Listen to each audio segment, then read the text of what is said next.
ஹைதராபாத்தை சேர்ந்த ஹீரா குழும தலைவர் அலிமா நௌரியா ஷேக் என்பவர் வட்டி பெறக்கூடாது என்ற இஸ்லாமியர்களின் ஷரியா சட்டத்தை பயன்படுத்தி சுமார் 6,000 கோடி ரூபாய் மோசடி செய்துள்ளார்.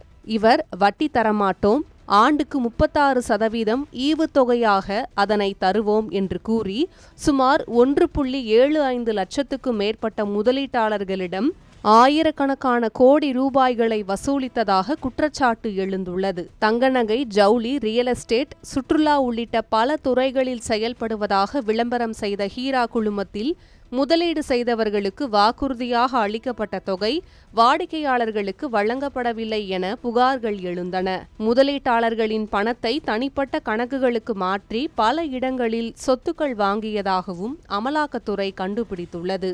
இந்த வழக்கில் ஏற்கனவே பல சொத்துக்கள் முடக்கப்பட்ட நிலையில் 2021ஆம் ஆண்டு பதிவு செய்யப்பட்ட தங்க முதலீட்டு மோசடி வழக்கில் வாராங்கல் நீதிமன்றம் கைது வாரண்ட் பிறப்பித்தது. பின்னர் தலைமறைவான அலிமா கைது வாரண்டை ரத்து செய்ய உச்சநீதிமன்றத்தை அணுகியிருந்தார்.